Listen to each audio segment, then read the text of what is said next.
Hello everyone. I'm Silge Lee from Korea Internet and Security Agency. Currently, I am responsible for profiling attack groups and working together with Taewoo Lee and Dong Kim, who will also give a presentation after me. Today, we will explore the analysis conducted on an incident that occurred at a financial security software development company. The presentation will start with a brief introduction of each presenter, followed by key findings with 2 keywords. Then we will look at Korea's internet banking landscapes, which will enable us to share with you why this incident is so dangerous. This will lead us to grasp the incident's significance, its implications, and the scale of the threat it posed. Subsequently, we will delve into the incident analysis, it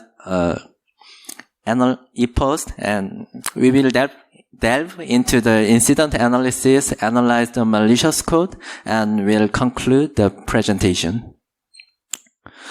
I am Silge Lee, the first speaker. I am a malware analyst and recently have been working on incident as well. Likewise, my colleague Taewoo Lee has worked in the malware analysis sector for a long time and also has experience in profiling work.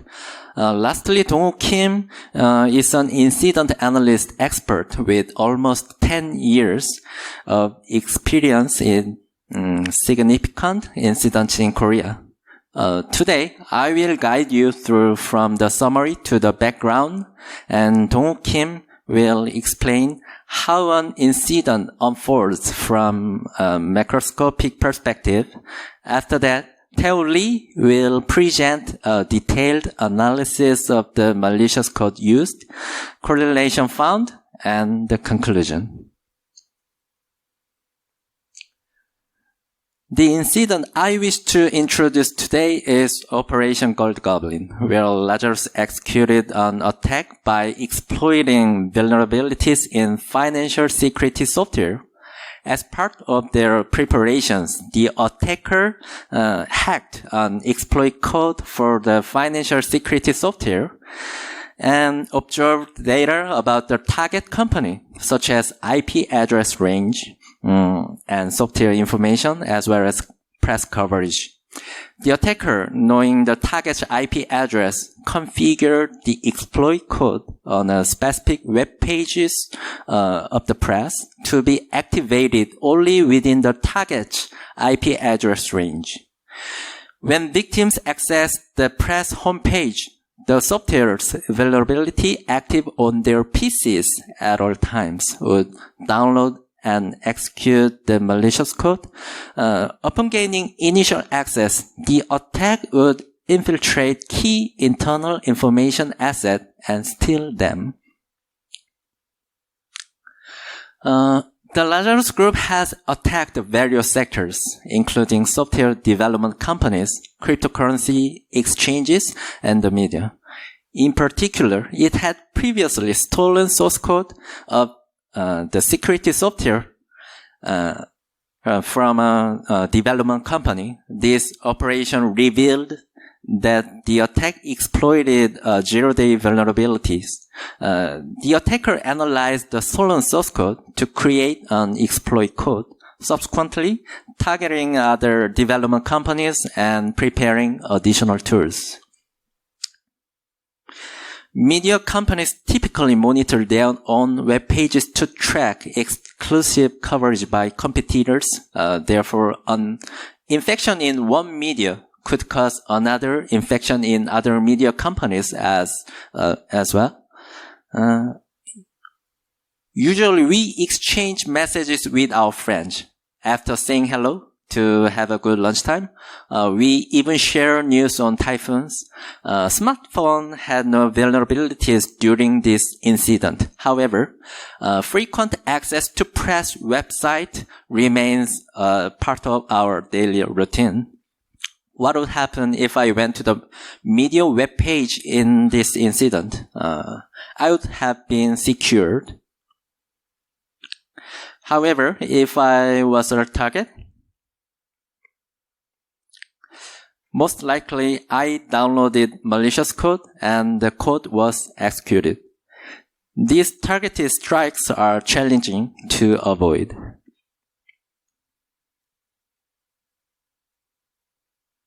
Now, let me briefly introduce the internet banking environment in Korea. In order to conduct internet banking, individuals are required to install financial security software. The financial security software exploited in this incident has the ability to log in to a banking system based on a certification. Generally, development companies provide the software to the banks they have contract with. The provided software is installed on the bank's internal server. Then it is customized for settings such as compatibility with the bank's other software.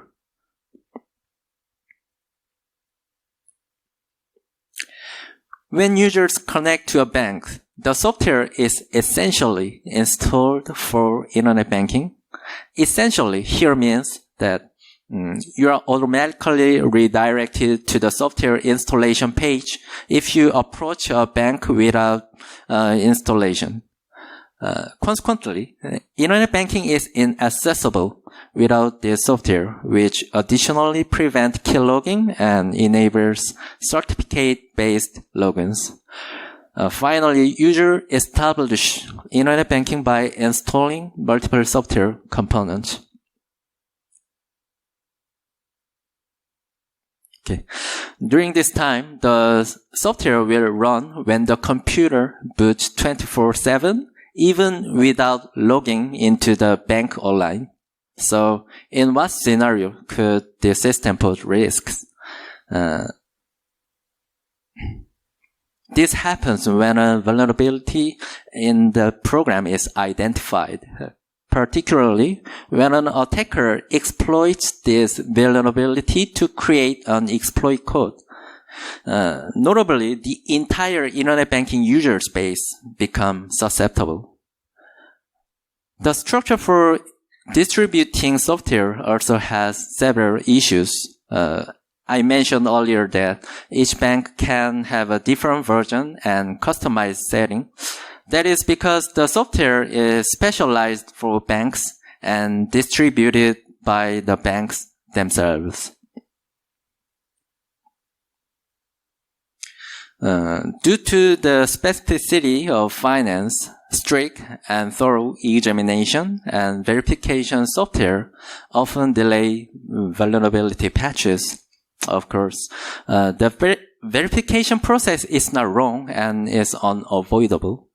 And patch timing is sometimes adjusted due to internal condition. If so, some banks can distribute safe software while others may still distribute vulnerable software, as seen in the case of Bank Beta.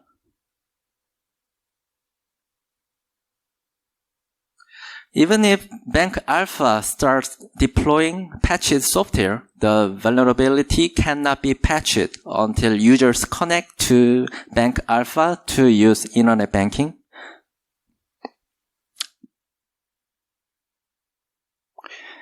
User A and C have accessed Bank Alpha for internet banking and are now secure. Although user E accessed Bank Beta, they remain infected because Bank Beta is still in the process of deploying vulnerable software. And even though Bank Alpha is deploying an improved program, user B is still infected because he didn't use internet banking at all. Gradually, Bank Beta will initiate the distribution of enhanced software. User D downloads and installs the patched software and becomes safe. Eventually, user E will continue to operate the vulnerable software until they access Bank Beta.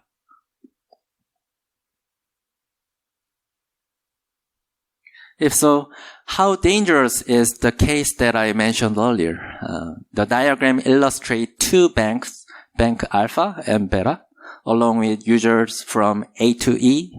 However, the actual situation diverges. According to the press, the security software used in this incident has a widespread impact, affecting an estimated 10 million user devices.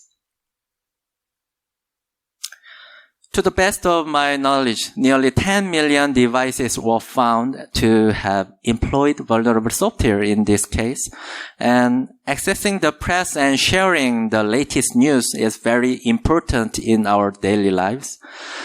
If the attacker had planned a comprehensive cyber attack instead of a targeted watering hole and executed malicious code containing system destruction, it would have caused serious social disruption. In the following slide, I hope you to focus on potential incidents arising from exploited vulnerabilities. This will underscore the value of your research and its potential misuse in practice.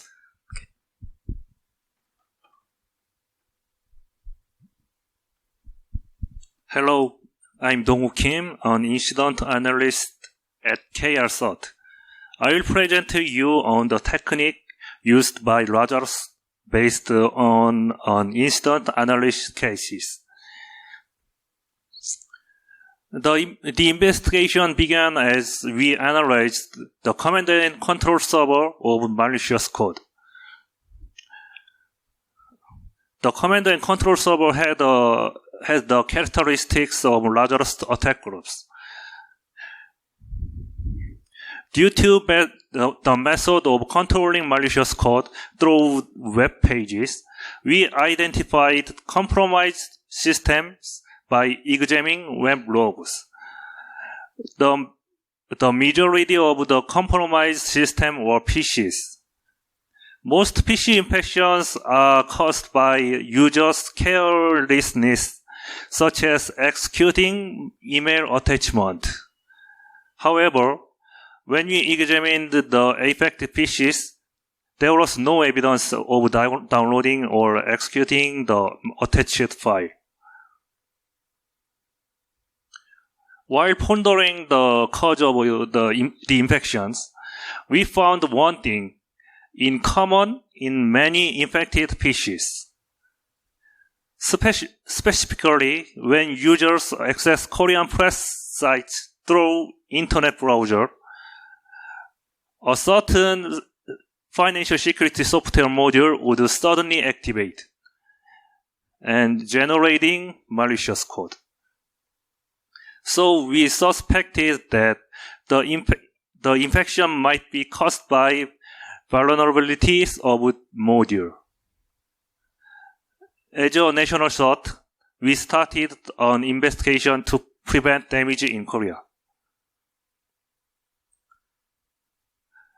To do this, we had to analyze as many affected companies as possible.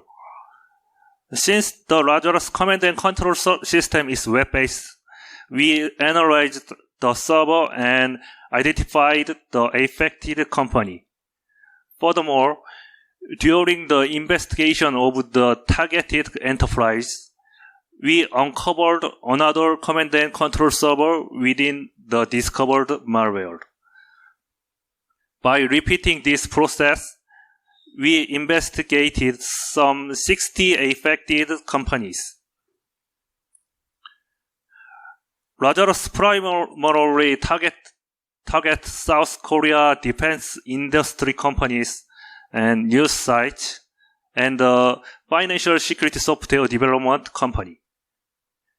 Among these, I will tell you about Lazarus tactics we discovered from the software development company's cases. This company has had a separation between Internet-enabled external network and Internet-blocked internal network. It had a security tool like a firewall as well. Before we visiting the incident site, we requested the victim company's security staff to examine firewall records for access to the command and control server. We identified infected systems through firewall. All of the infected systems were PCs with internet access. But unusually, one PC carried an IP of internal network bandwidth. The PC was supposed to be disconnected to the internet, but it was open to external communication due to each work requirement necessitating internet access. We examined the infected malicious code within internal network PC in an attempt to identify the command and control server. However, the malicious code was programmed to communicate with internal network servers. This is what we have found so far. Then, we had to figure out three things through detailed analysis. First, how did it initially infiltrate to the company? Second, what techniques were used to propagate the malware? Third, how did it intrude into internal network from external network?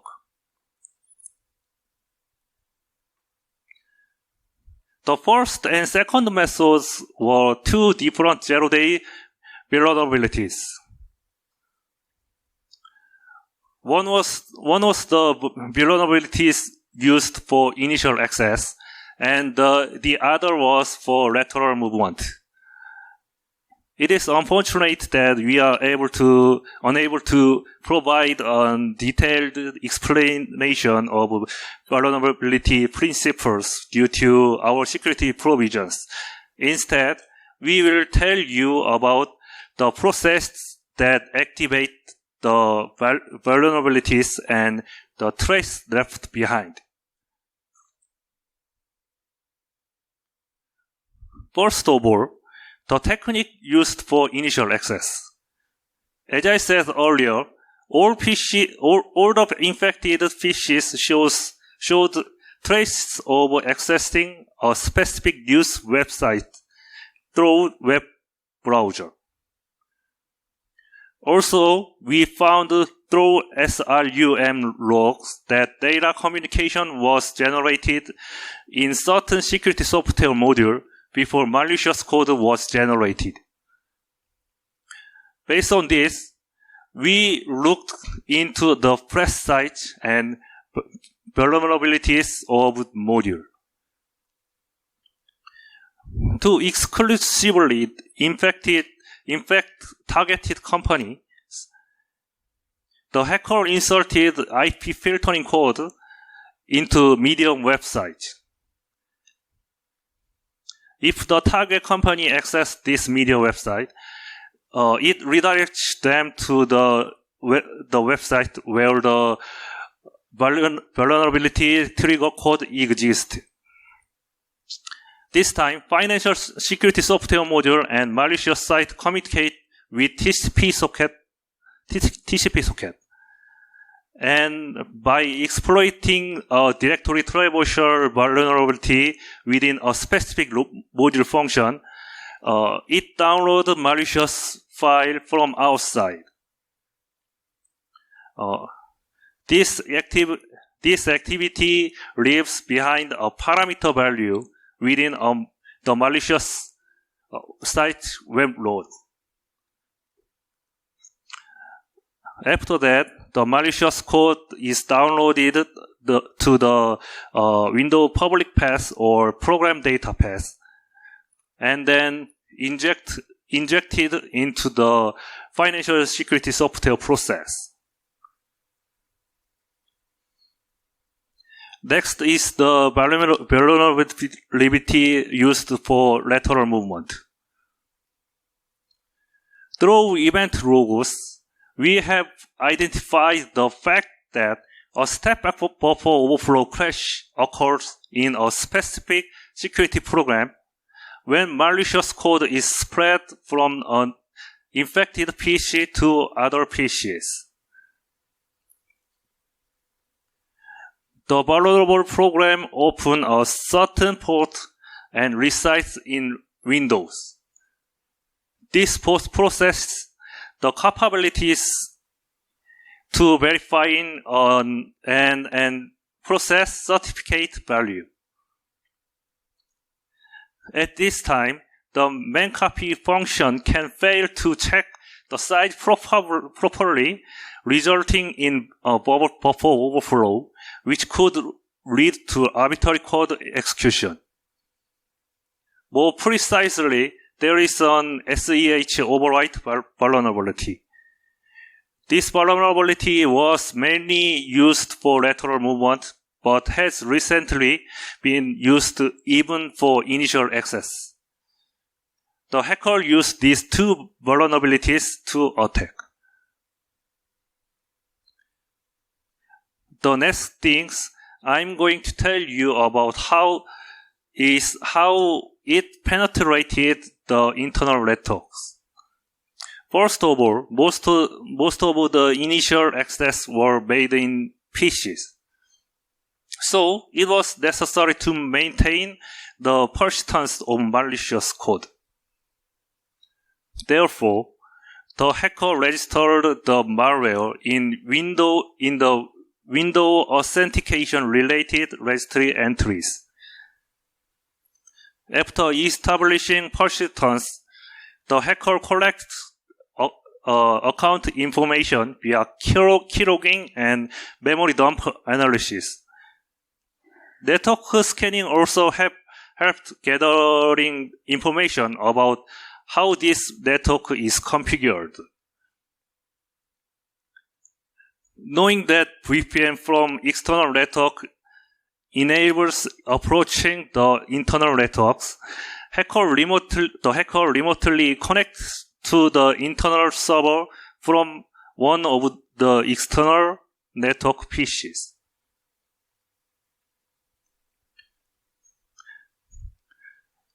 Then, the hacker installed IIS web server on the server. This is to build a web page-based command and control server. And to build a second command and control server, the hacker infiltrated the in-house Grooveware server. These servers were used to collect and steal information from internal network. This is how the hacker took control of the financial software development company and took over the source code. The stolen code was used to create zero-day vulnerabilities and affected many companies in Korea. Let me tell you about characteristics of Lazarus attack in this operation. The first is how to maintain persistence. Lazarus chose the security package path rather than the auto-run path to automatically execute malicious code. To do this, malicious code must exist in the system32 directory, so we found a lot of malicious code there. The second is the network scanning method. To evade antivirus detection, network scanning is conducted using a regenerate tool called Wacom Me Ran from Nearsoft. Third, the way malicious code is executed. It usually runs through service installation. It is not designed for service, so it leaves the log of delayed service execution and failure event. Fourth, the use of proxies.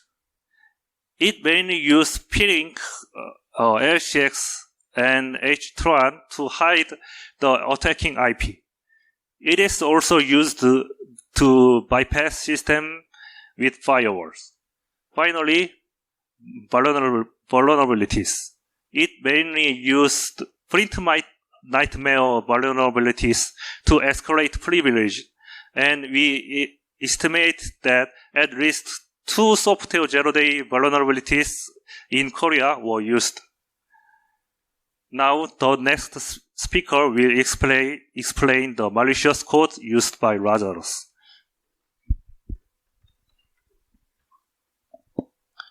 Hi, I am Taewoo, a malware researcher at KrCert. In this chapter, I will explain the Lazarus Group malware using Goblin and its code attribution. We obtained a total of 4 malicious code samples in this operation. SCSK-mlink.dll is a malware known as Rocket Downloader, which appears to have been used for initial access. It is primarily used to download and execute additional files. Aside from SCSK-mlink, the other 3 malwares, rrmons.dll, proc.sys, and mi.dll, exist a paired set for registry data decryption or encrypted file decryption.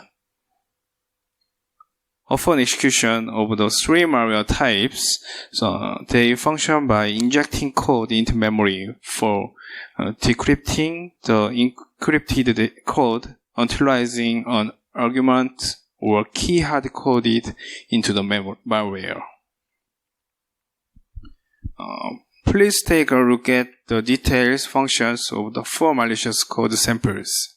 First, we will discuss SCSK-mlink.dll. It masqueraded on a legitimate security software module. This is name of module name in Korean financial security software. Upon execution, it connects additional download locations, download vulnerabilities, and inject itself into memory. SCSK-mlink seems to be malicious code impacted in initial access. The image is what we found from the victim company.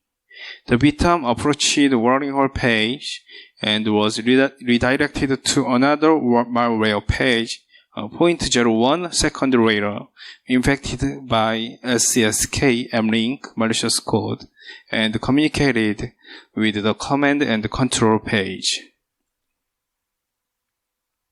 Then, SCSK-mlink deleted itself after execution and cleared trace of its penetration. The next case is case B. This malware serves as a loader.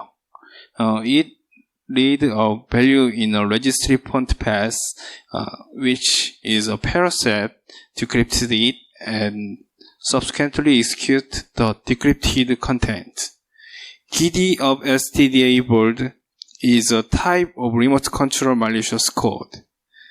After being loaded into memory, it reads the KD of STDA in the same way. KD of STDA stores command and control address and configuration info data. At the time of our analysis, the malware configuration information in the registry was encrypted with RC5, but in the recently discovered form, it was changed to the AES algorithm. If encrypted data stored in the registry, you can obtain the configuration info, and malicious code contains not only command and control locations and information, but also service names and malicious code passed when registering services. Third, case C. The malicious code was stored in the Windows System 32 path as CS file. The first two digits of the code name consisted of the two random characters, and the configuration info value name was also stored in the infected system as the same name. Lastly is case D. Case D used DLL side loading techniques to execute malicious code.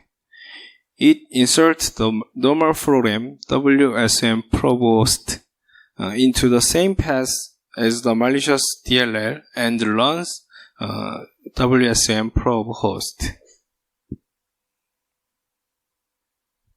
In case D, the value used for decoding is passed as a parameter value. The parameter value was encrypted and encoded in AES and base 64. The decryption key was derived from the MD5 hash of the infected system's computer name, using its first 16 bytes. As shown in the figure, the decrypted parameter value consisted of the encrypted malicious code name and AES. mi.dll acts as a loader, and uso.dat is actually function as a remote control.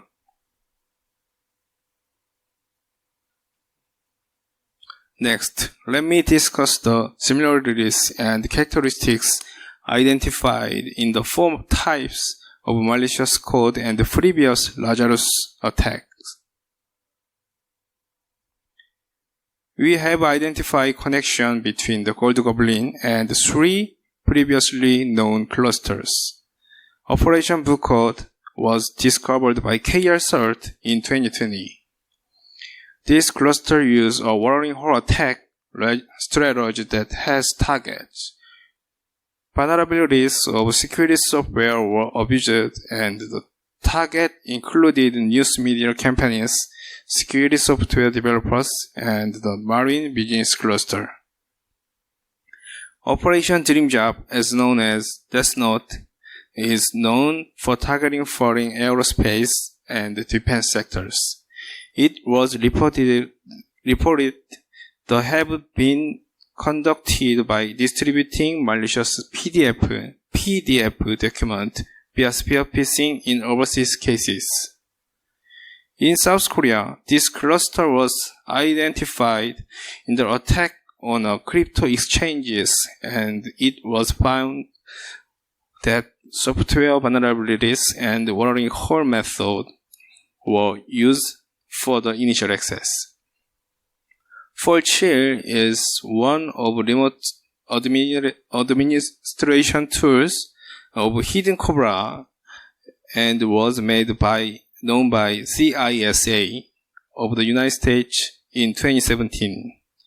In Korea, ForgeShield malware was identified in security incident of groupware developers and security software developers in early 2018. In the book code campaign, Lazarus created phishing email and sent it to the target to induce a visit to a warning site. The attacker sent a spear phishing email to the salesperson disguising it and an inquiry about an estimate for the product in the body of the email. To carry out an exploit attack, the attacker used Internet Explorer within the email body, reading the target to visit the intended website.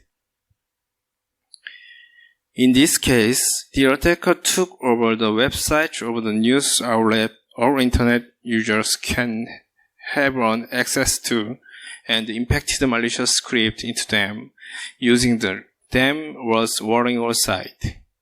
This strategy was to impact malicious code into only a few targets who visit the website, exploiting the vulnerabilities of the financial security software. Financial security software is a program essential for the online financial activities such as internet banking in Korea. It's installed on almost every Korean's computer. The Lazarus Group was using the vulnerabilities to act highly target attacks against domestic software developers and organizations and businesses. These two codes were used for IP filtering in the initial attack.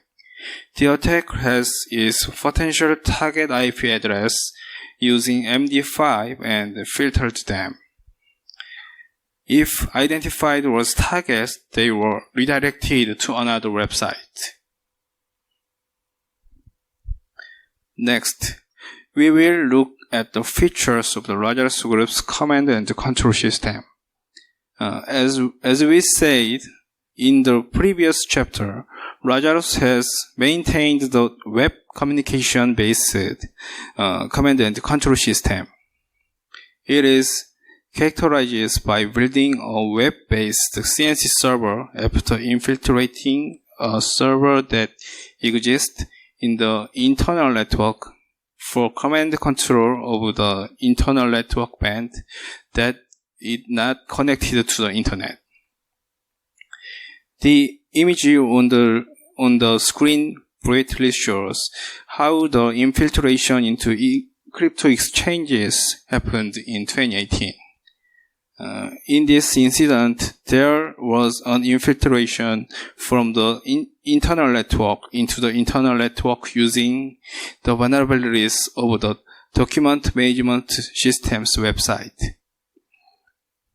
After making a successful infiltration, the group created a web page for command and control in the document management server to take control over the internal systems and control the impacted internal computers. In the Goblin campaign, the group infiltrated in the internal network to steal VPN account. Then they directly installed IIS web server in the backup server to control internal systems, created a web page to command and controlled impacted internal computers. Also, they often use program data and Windows System 32 paths when creating a malicious code, and they give a normal service name to their malicious code as they created one to make it look like a normal software.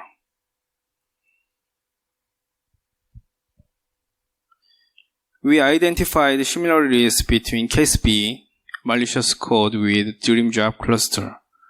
The code images in this slide an algorithm that replaces the string the malicious code use, as well as the strings used for communicating with command and control location. In addition, the pages for the command and control of malicious code is also similar.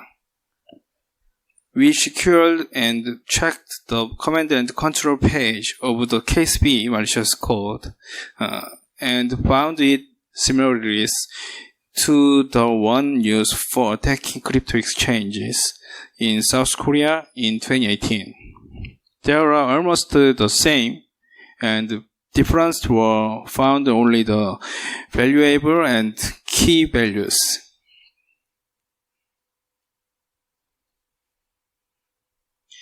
The case C malicious code is found to be similar to the false malicious code unveiled by CISA. They shared the same method, the managing the versions of the malicious code and the path of configuration location file the malicious code used. However, we could not identify some information such as command ID because false code is for command and control, and the case C code we secured is a loader. Case C malicious code created a new random 16 kibyte immediately before communicating with the CNC server. The key is used for sending to and receiving data from the CNC server. Case C and false has the same algorithm and using of creating the 16 kibyte. Here, the conclusion. Goblin clusters of the book code, dream job, and false were employed. Apparently, the information gathered in the previous infiltration incident was used for further evolution of attacking techniques. The reasons are as follows. First, it looked like the source code of the security software developer was taken in the 2020 operation book code and has been exploited. Second, multiple news media websites were infiltrated, also the book code's attack. There is no concrete evidence that the hacking campaign in 2020 offered the watering hole page of the recent attack. But the attack has communicated infiltrating news media companies and is using them as a source of attack. Third, the false malicious code was used in the 2018 hacking incident on hosting and groupware developers. At that time, the groupware developers even saw its source code leaked. Most of the command and control locations of the malicious code in this incident were the groupware pages of the software development company attacked by Lazarus Group in 2018. As a result, the Lazarus Group does not use one attacking tool for one operation. Instead, they employ many clusters that fit in the situation. That's it for our presentation. If you need more information, feel free to email us anytime. We will deliver what you ask for as soon as possible. Thank you for taking your time and in listening to our presentation. Thank you. Yep. Thank you, guys. We'll be going on to Q&A now. Are there any questions from the audience? This one?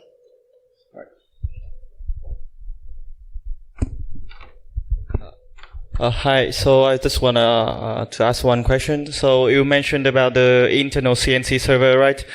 But how will the malware inside the network will connect to the CNC server? For example, like they will distribute a different type of malware for the internal CNC server, or they use the same piece of malware with the internet public malware. Yeah, that's my question.